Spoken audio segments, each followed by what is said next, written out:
नमस्कार दोस्तों, आप देख रहे हैं आर ब्लॉग पॉइंट ओ में आपका बहुत बहुत स्वागत है। जैसा कि पिछले पार्ट में आपने देखा, हम उदयपुर बाईपास NH-48 की बात कर रहे थे। तो आज भी हम उसी टॉपिक पे उसके आगे का जो बाकी रह गया था, किस कंपनी ने बनाया और कब बनाया, कैसे बनाया, क्यों निर्माण में देरी हुआ, मैं उसके बारे में डिटेल में बात करूँगा।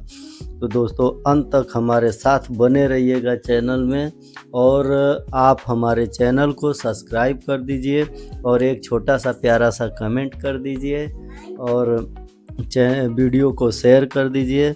और अंत तक इस जानकारी के लिए अंत तक बने रहिए।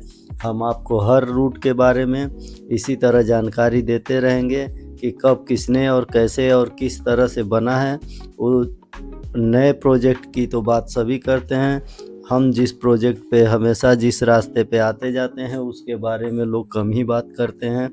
तो हमने आपके लिए लाया है NH-48 का ये जो पार्ट हमारा है, GKP यानी कि गोरखपुर गुजरात ट्रिप का हमारा पार्ट नंबर 87 है।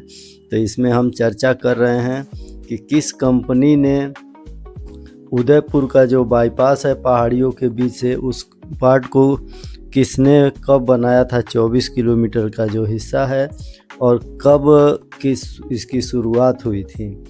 तो दोस्तों, NH-48 का जो बाईपास है ये कब शुरू हुआ था, मैं आपको इसके बारे में बता देता हूँ। उदयपुर बाईपास का निर्माण कार्य जो है वो 2017 में शुरू हुआ था। उदयपुर बाईपास का 2017 में शुरू हुआ था और इसका पूरा होने का डेट 2019 तक इसको पूरा करने का लक्ष्य रखा गया था।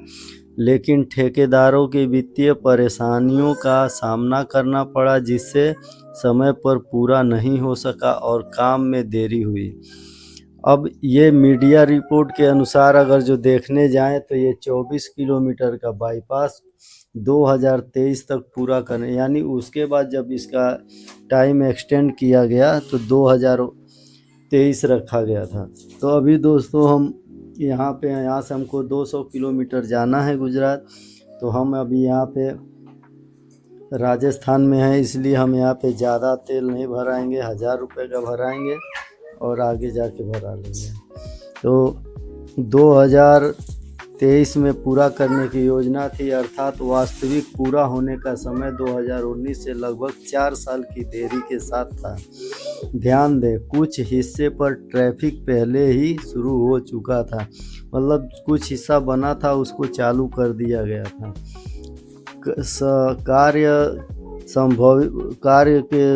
कार्य होने के संभावित रूप चरणों में पूरा हुआ। इसको 2-3 चरण में पूरा किया गया था। अब इसकी लागत की बात करें तो इसका जो बजट पास हुआ था वो 900 करोड़ रुपए, इसका 900 करोड़ आसपास, यानी 890 या 900 करोड़ के बीच में बताया जाता है कि इतना इसका बजट था। उसके बाद दोस्तों, ये 6 लेन का ग्रीन फील्ड एक्सप्रेस वे है, NH-76 को टच करता है और ये लगभग 24 किलोमीटर में फैला हुआ है। जानकारी अगर जो आगे की बात करें तो प्रोजेक्ट शुरू नवंबर 2017 में हुआ था, लक्ष्य पूरा होने का 2019 था, यानी 2 साल का समय था। पूरा होने की योजना सितंबर 2023 में 24 किलोमीटर का 900 करोड़ रुपए में पूरा हुआ। अगर आप उसके बाद ये जो कंपनी की बात करें तो इसमें NH-48 का निर्माण है सद्भाव कंपनी, सद्भाव इंजीनियरिंग प्राइवेट लिमिटेड कंपनी है जो कंपनी ने किया था। और बाईपास के रूप में बनने वाले लगभग 23.88 किलोमीटर सेक्शन का ठेकेदार कॉन्ट्रैक्टर था सद्भाव का इंजीनियरिंग। अगर डिटेल इसकी आगे की बात करें तो ये आपको जैसा डेबरी NH-76 से काया NH-48 तक इसकी लंबाई है और हाइब्रिड एंटी मॉडल HM ये तकनीक से ये बना हुआ है। और इसका जो ठेकेदार है वो सद्भाव इंजीनियरिंग प्राइवेट लिमिटेड है। पहले अब मैं इसको और डिटेल में आपको बता देता हूँ। पहले इसका जो ठेका था वो जो मतलब ठेका टेंडर दिया गया था वो पहले MBL इंफ्रास्ट्रक्चर को यह प्रोजेक्ट मिला था, लेकिन बाद में प्रोजेक्ट NHI द्वारा रद्द कर दिया गया परफॉर्मेंस और गारंटी न देने के कारण। जो MBL कंपनी थी उन्होंने गारंटी कुछ नहीं दिया, इसलिए NHI ने इस प्रोजेक्ट को रद्द कर दिया। ठीक उसी के बाद यह सद्भाव इंजीनियरिंग को दे दिया गया। अब मैं आपको बता दूं सद्भाव इंजीनियरिंग प्राइवेट लिमिटेड क्या है, कौन सी कंपनी है। ये भारत की जानी मानी इंफ्रास्ट्रक्चर कंपनी है। खासकर ये highway, roads, bridge, flyovers, NHI project पर काम करती है। कंपनी की शुरुआत यानी कंपनी की स्थापना 1988 में हुआ था। इसका मुख्यालय जो है ऑफिस, इसका जो हेड ऑफिस है वो अहमदाबाद गुजरात में है। काम का क्षेत्र पूरे भारत में है।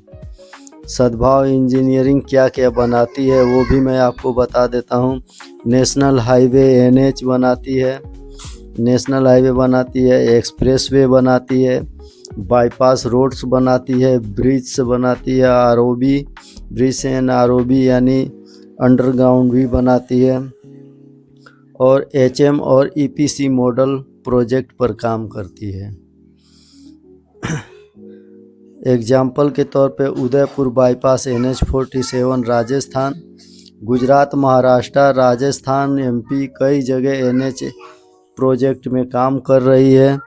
NHI के दर्जनों जो प्रोजेक्ट हैं उसमें ये कंपनी काम कर रही है। कंपनी का हाई ट्रैफिक रोड बनाने का अच्छा अनुभव है। HM hybrid anti model, EPC engineering, procurement, construction.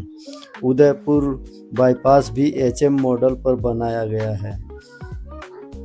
और इसके बारे में कुछ और बातें हैं। जो फाइनेंशियल प्रॉब्लम आई थी उस वजह से प्रोजेक्ट में देरी हुई, लेकिन उदयपुर बाईपास का काम पूरा किया गया। तो दोस्तों ये था अपना उदयपुर बाईपास का पूरा चिट्ठा था, जैसे जैसे काम हुआ था। अब हम अगले वीडियो में आपके लिए जो उदयपुर बाईपास से उतरने के बाद NH48 का आगे का हिस्सा है वो कितनी कठिनाइयों से और कब कब कैसे कैसे डेवलप हुआ है सब मैं आपको बताऊंगा आगे के इस पार्ट में। अब 78 पार्ट में मिलते हैं आपसे, तब तक के लिए आपसे विदा लेंगे। और आप वीडियो को शेयर कर दीजिएगा, चैनल को सब्सक्राइब कर दीजिएगा और लास्ट में कमेंट करना मत भूलिएगा। तो मिलते हैं अगले पार्ट में, तब तक आराम करिए। जय श्री राम, जय हिंद, जय भारत, वंदे मातरम।